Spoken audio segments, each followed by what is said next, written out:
Look around, look around. There's a whole lot of shaking going on, going on. There's a whole lot of shaking going on, going on. Except the Lord build a house, they that labors in vain.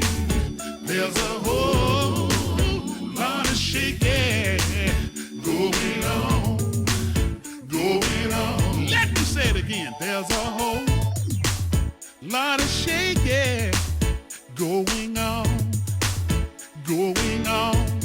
There's a whole lot of shaking going on, going on. It's that the Lord keeps the city. The watchman waketh in vain. There's a whole lot of shaking going on, going on. There's a whole lot of shaking going on, going on, going on in the White House. Shake, shake, shake. There's a whole lot of shaking going on. So hello everybody. It's your boy, the people preacher. Do right. He coming back out here at you again. Want to drop some of the real topic down on you. Get a little more edification on some things. And set the record straight on a few things. And just, put a little information out there. There's a lot of stuff that can be put down and be talked about.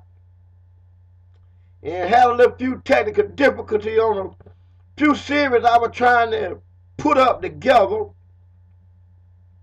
and everything, and we got to go back and kind of redo them, and thought about kind of go back, excuse me y'all, and lay them on back down, but he got another part coming to the Confederate flag video that we did, and we're going to go back in on that and go a little bit more deeper in that and explain why Do-Right said, some of those things. I know they kind of sound off the wall, but, sometimes we have to understand that the truth is a whole lot stranger than fiction. Now, what I mean by that, see, people been lied to so much that they don't took the truth for a lie. That's what the good book said. The book of the freak, it said the same thing. The book of the freak, Do-Right always be getting in, and it said, in the book of Romans, it said that they took the truth of God and turned it into a lie. So, a lot of the, so that's how it's easy to believe folk lies than it is to believe the truth, because the truth, it sounds so strange. And somebody that the Masons hold up in high esteem by the name of Albert Pike, he said and wrote in one of his books that a lie told 1,000 times will become the truth. So there's been a lot of things that have been told to us, and they've been told to us over and over again till we take those things as the truth.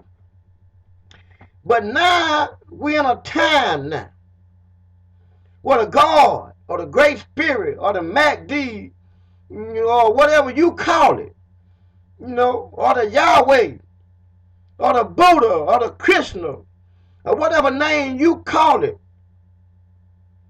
that make you feel like you know something. Raising up men and women. And the truth is put in them. This book here, the freak, said that he was going to put the laws on the heart of his people. So he was going to get his people the truth. It was going to be in their essence. And they weren't going to have to go in no book a lot of time to get truth. So when they used the book just to prove the point. One of my teachers, a wise man, wrote that anything that you want to know about is already written in a book somewhere. You just got to know where to look. But this book here, the freak, it says you seek it, you're going to find it. You'd be surprised at the information that'll fall in your lap when you go looking and checking out some things. You'd be surprised at the information that'll come to you. Because one thing will lead to another. But on that little bit, on that note, Do Right gonna take one of the series that he did a while back and expound a little bit more on it. And he had did a series called The Oconee Indian. It was a 4 video set. He got them up on the Facebook, and hopefully he don't get lazy. And he'll put, the YouTube page and the Facebook page up. He's gonna start trying to do that on all these videos. So no matter where you watch it, man, you can go back. Or Do Right got a lot of stuff out there that can be took apart.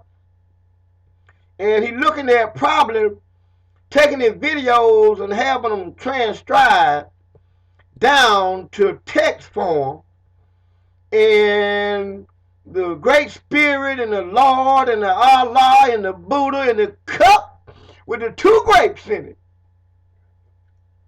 whatever you want to call it, gonna send somebody who can put this stuff that he say in chronology order. He think he said that big word, right? Y'all see, Do Right ain't got all this teeth. So don't y'all be out there tripping, because he ain't got all that teeth and he can't pronounce all them fancy words like y'all pronounce them. But anyhow, we talked about the Oconee Indian.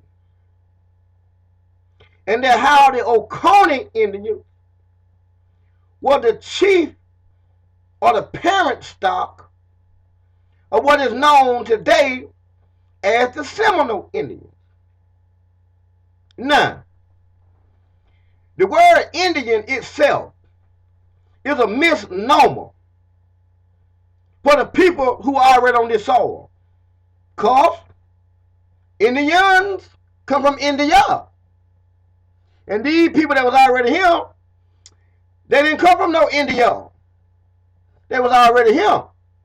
Now, it was some people that came from India, and most of them come in on the West Coast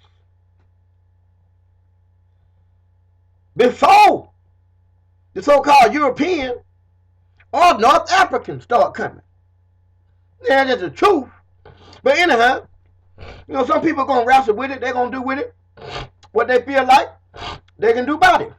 That's how the preacher do. So y'all talking about Do Right now, but y'all don't say when the preacher be doing it, he get up and rhyme and all that stuff, and y'all think he preaching. No, he cutting the damn food and pimping you of your damn money, making booty meat at you. He robbing and spoiling you. Because to spoil means to rob. When you spoil a child, you just rob that child. Yeah, that's what you did. You can take it or let it alone, anyhow.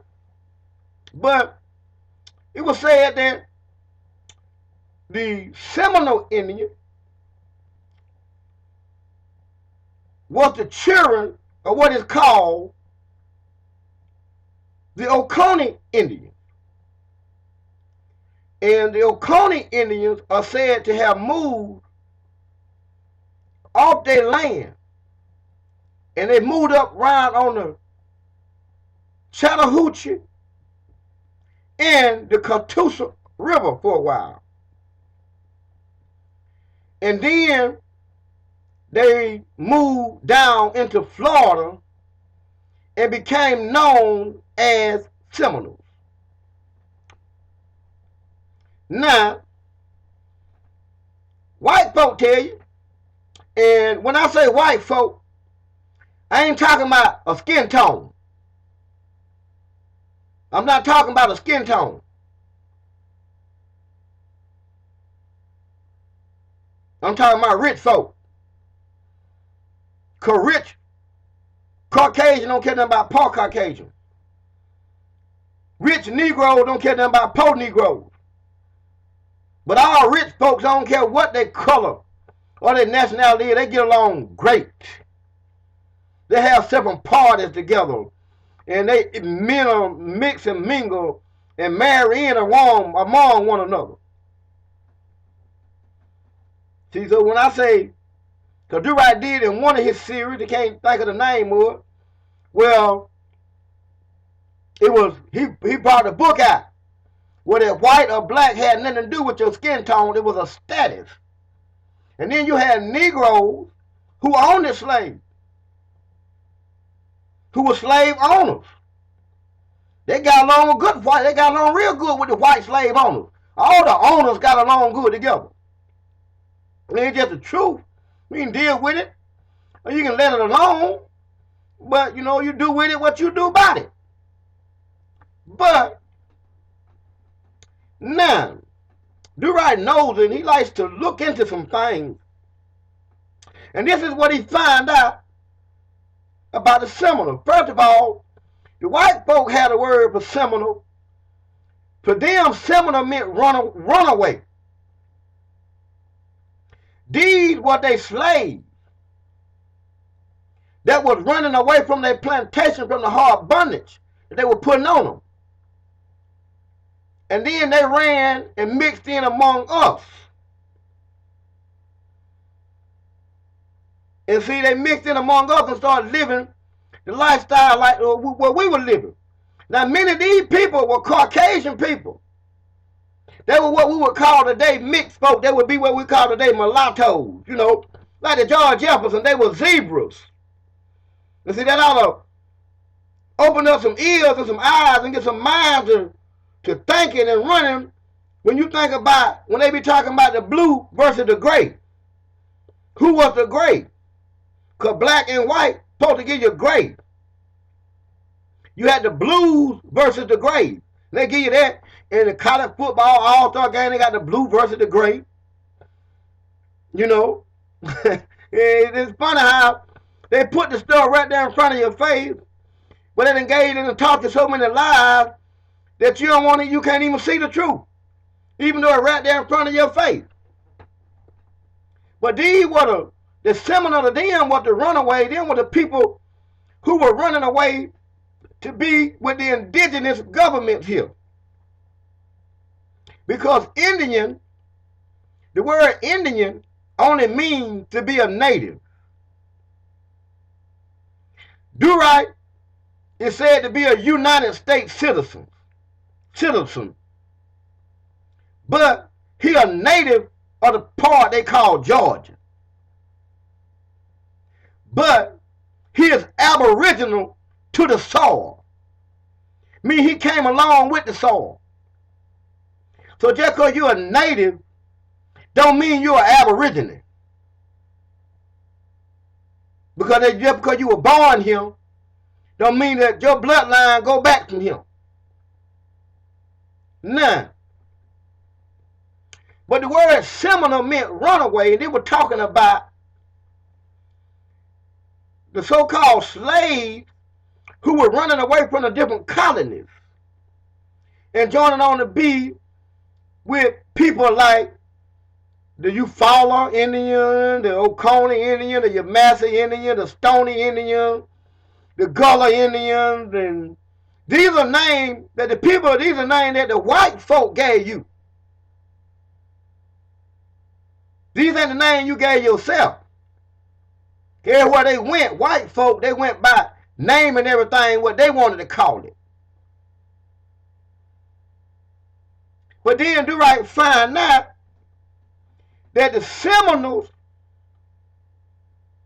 really was like another confederation, like the Muskogee Creek Confederation. Through different wars, what you had was a lot of, especially after the Spanish had been defeated, Florida became a safe territory because we were no longer in conflict with the Spanish after we whooped their ass. After the Aboriginal people here whooped their ass, the Spanish, they bowed on down and we kind of lived in peace with them. They stopped trying to convert us to their Christianity and this, that, and another because they got tired of whooping their ass.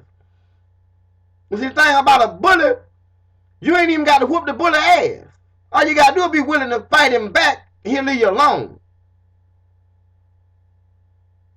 But so, a lot of the tribes, like the Yamassee, the Catawbas, or the Eufaula, the Tuskegeans, the Mississippians, the Natchez, the Yazoos,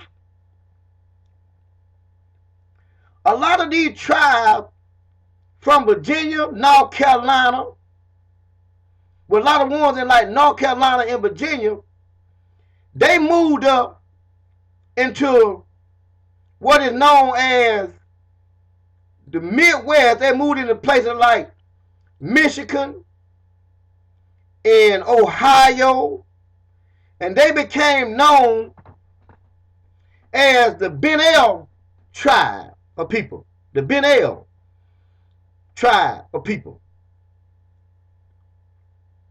And they were like migrants.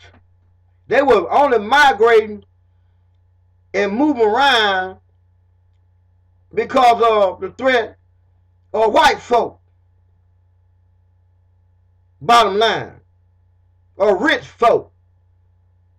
Because white folk, what you think of white folk, is really not white folk. A lot of them are brothers and sisters. And we beat up on them. And they fight hard for us. Even them that make it up in the Congress, they fighting hard for us. But we don't see that they for us. Because we trying to follow the one who looks like us, who don't have our best interest in mind. Who want to keep us slaves to them so they can live good. And so they can be the king of the mountain and keep on being the slave owner. And a lot of them know they got slave ownership in their family. They know their history real good. Don't let them fool you. These folks know their history real good. But anyway, a lot of the ones in North Carolina and Virginia, and so in the northern part, they moved in to what is known as present day Ohio, Michigan, Illinois,